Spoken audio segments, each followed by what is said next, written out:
Welcome to the deep dive.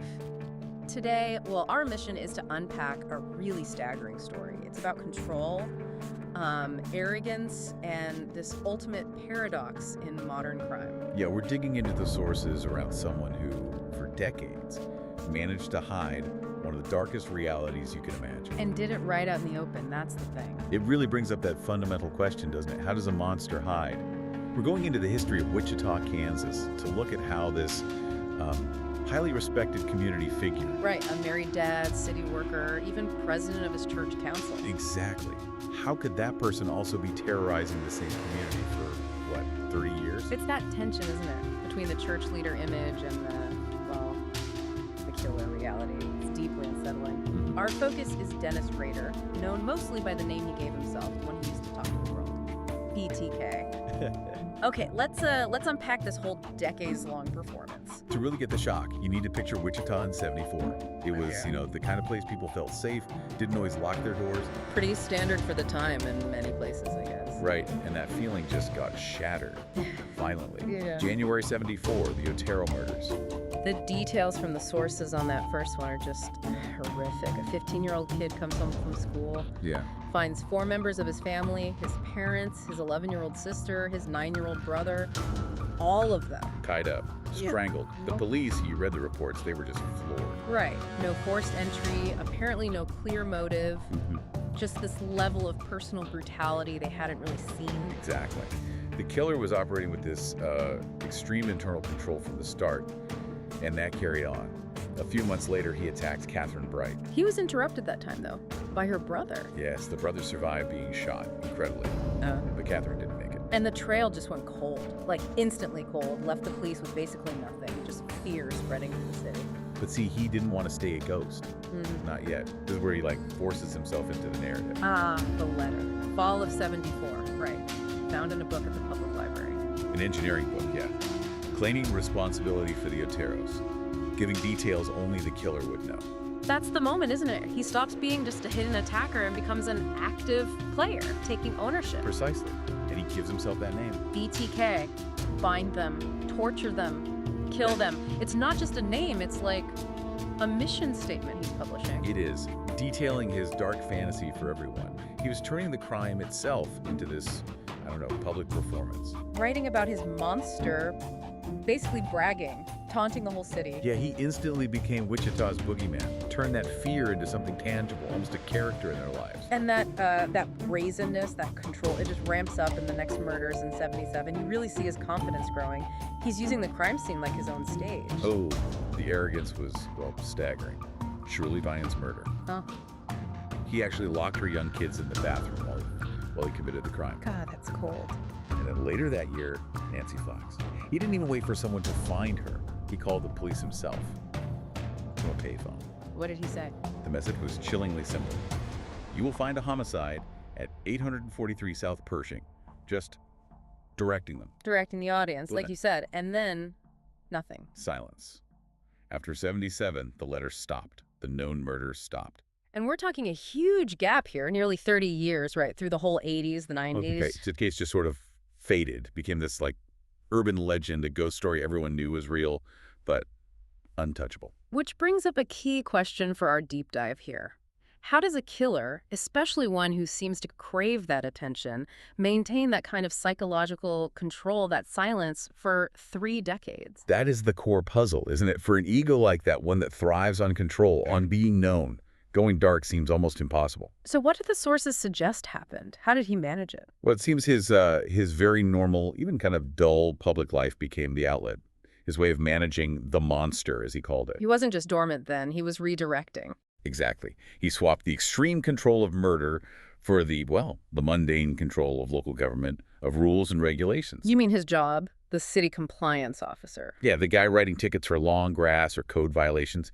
He found a way to bind and control people just legally through their properties. So the need for dominance was still there, just channeled differently. Precisely.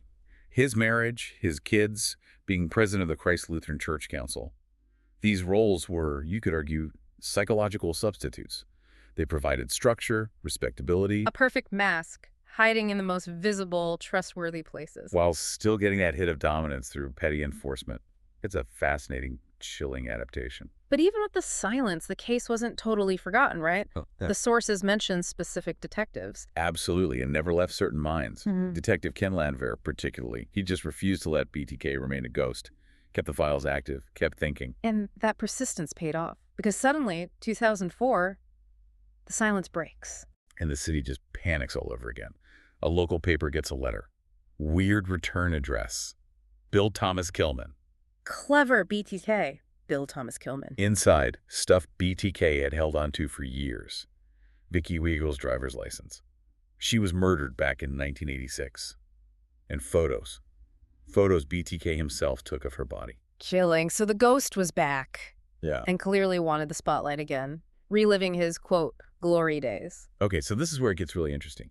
Rader's old school game of letters and, physical clues, it slams right into the digital age of the 2000s. And that collision just proves fatal for him. His ego, it seems, just couldn't grasp the risks of modern forensics. Not really. He starts sending more stuff. Yeah, these increasingly bizarre packages, cereal boxes with weird dolls inside, jewelry, more notes. He needed the attention. He needed to prove he was still smarter than the cops he'd fooled for decades. And he starts talking to the police again, like it's a game. Treating it like chess, yeah. And then he makes the move. The single most arrogant, self-destructive question he could possibly ask. The floppy disk. He asks the police on the news, no less, if they can trace a floppy disk. And adds, be honest. Can you believe it? It's like he's daring them, but also maybe seeking reassurance. It feels like a desperate plea for acknowledgement masked as a challenge. Yeah. He's testing them, needing to feel that power of the game again. And the police, Landwehr leading the charge, they see it immediately, don't they? They realize this is their opening, play right into his ego. Exactly. Their countermove was just brilliant psychological manipulation. They use a newspaper classified ad. Right, like a secret message. Just a short note aimed right at him. Rex, it will be okay. Rex. Another one of his code names. Seems so. They're basically telling him, yeah, send a disc, it's safe, we can't trace it. They're feeding his belief in his own cleverness, his control. And validating him, giving him permission. And he bites. His need to be recognized to play the game, it just completely overrides decades of careful discipline. He sends the package. A purple 1.44 megabyte floppy disk sent to a local TV station.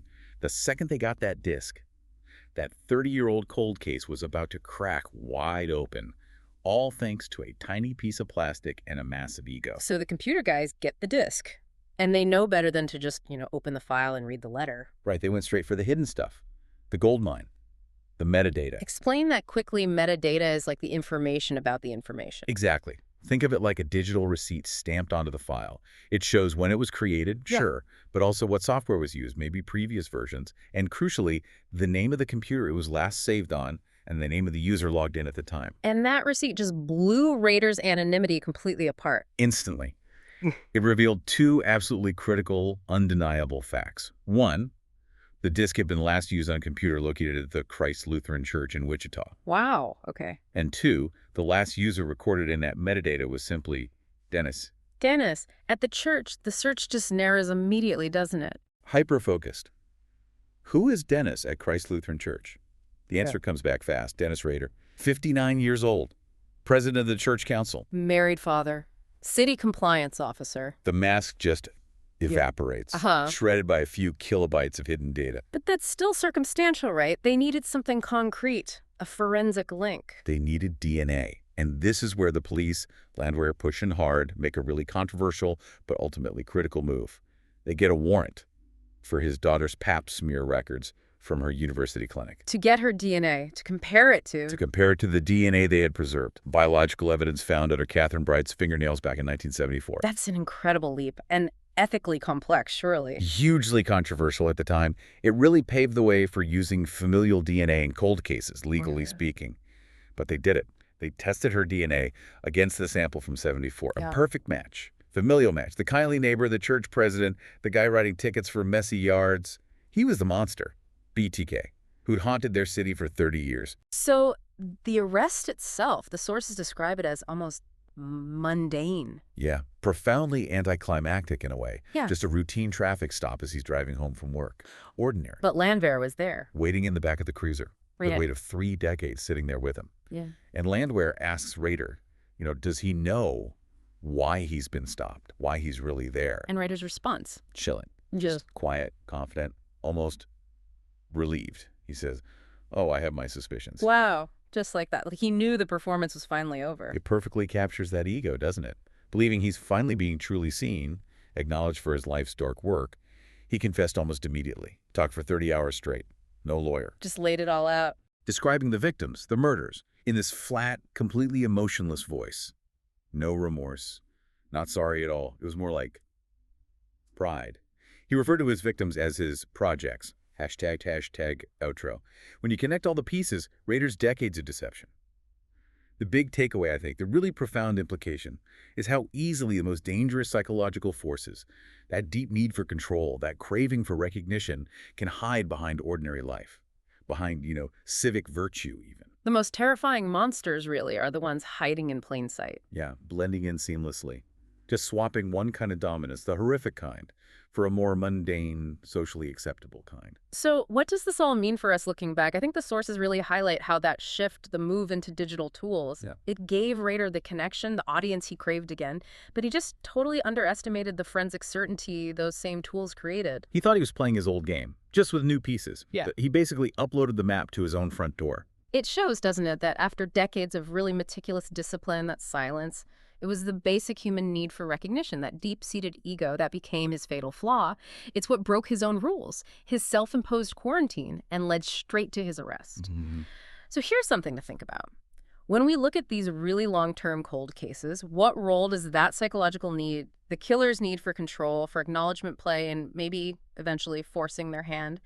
What tiny digital breadcrumb, left perhaps years ago, might someone's ego prompt them to revisit or reveal today? That could be the key to finally breaking a case that's been cold for 50 years.